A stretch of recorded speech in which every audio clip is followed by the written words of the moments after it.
Dear Lauren, this past week has been hell. I don't think I can do this anymore. Whether it's about school, my friends, my confidence, nothing is going right. My parents literally hate me. Please help. Sincerely, Abby.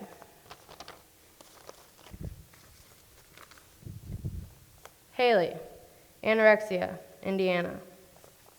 Jenna, depression, Illinois. Dakota, self-harm, Kansas. Now you're probably assuming, based off my physical appearance, I get these letters because I'm a doctor, right? That's why I get them. No, I'm just a normal kid, and my only real qualifications are this box of letters and personal experience. Let me introduce you to the 15-year-old Lauren. My parents are in the audience. I bet they remember the 15-year-old Lauren. I had bad grades. I quit the soccer team. I didn't come out of my room, and when I did, I didn't look up from my phone. My parents hated my behavior. They said it was almost as if they were going insane. We all know the definition of insanity, right? Doing the same thing over and over and expecting a different result. Well, that's exactly what was going on in my household. And I'm willing to bet that's what's going on in some of yours as well. So I have a few minutes today, 3 V's, and if I can get these 3 V's through to you effectively, then your child's envelope will not end up in this bin. Deal? Yeah. So the first V is voice, the second V is victory, and the third V is validation. No. The first V is voice, the second V is validation, and the third V is victory. Let's talk about the first. So we all have that voice in our head, right? The one that comes in when we're about to try something new, or when we're out of our comfort zone.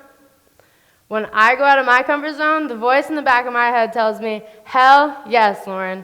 If you can dream it, you can do it. If you can believe it, you can achieve it.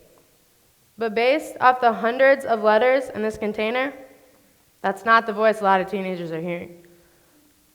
The voice a lot of teenagers are hearing say, I'm not good enough. I'm not pretty enough. I'm not smart enough. Who am I kidding? I could never amount to anything. So they quit. Or worse. Question. Where do you suppose that voice comes from? Why do I hear, hell yeah, you got this? And Jennifer hears, you could never amount to anything.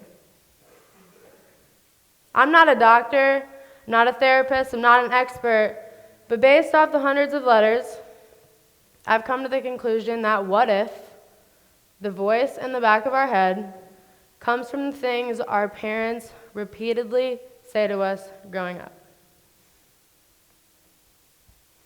What if that's true? What if the things you say to and about your kids become the way they know themselves? For example, have you ever met a parent that says, this is Jenna, she's our shy one, versus this is Madison, she's our leader? Or maybe, this is Billy, he's our troublemaker, versus this is Tim, he's our star football player. Because if mom says it, it must be true, right? Your kids will live up to whatever reputation you give them. Which leads me to my second V, validation. I don't know what validation is to most adults. I don't know what Webster's dictionary has to say about it or Wikipedia.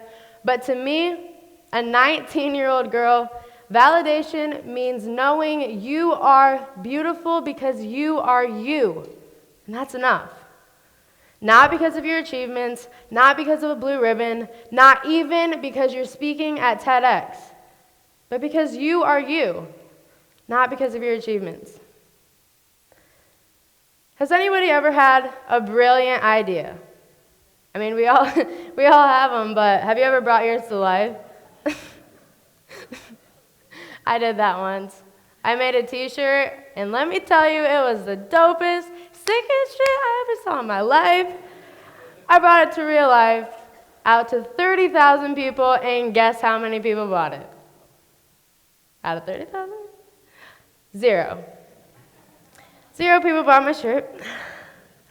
It stung a little, but that's okay, because I've been taught to focus on fascination rather than frustration. If I sold 1 shirt, that might be frustrating, but 0 shirts, that's fascinating.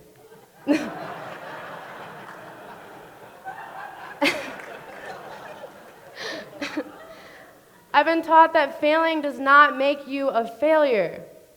We need to hear you are you, and that's enough. Your kids are going to skin their knees, they're going to fail, they're going to stub their toes, and that's okay, but you need to validate them when this happens. So we got, number 1, put a positive voice in your kid's head. Number 2, validate them because they are your kids, not because of their behavior. And number 3, the last and final V, is victory. The smallest, easiest thing you can do for your kids. Let's start with an example. Jonathan comes home. He hangs his coat on the coat hanger, like he's supposed to, and throws his book bag on the floor, which drives you insane. What do? You have 2 options. You can praise him for the coat, or you can scold him for the book bag. But remember, as humans, we get more of whatever we pay attention to. So you can do a dozen things to help your kids, but the first thing is to really listen with a childlike curiosity, with an intent to understand, not to give advice. Because sometimes kids just need to be heard. Sometimes we just need to feel like someone cares. 3 things I was told growing up was, I love you, I'm proud of you, and I think you're very special. Not just on the days I did well.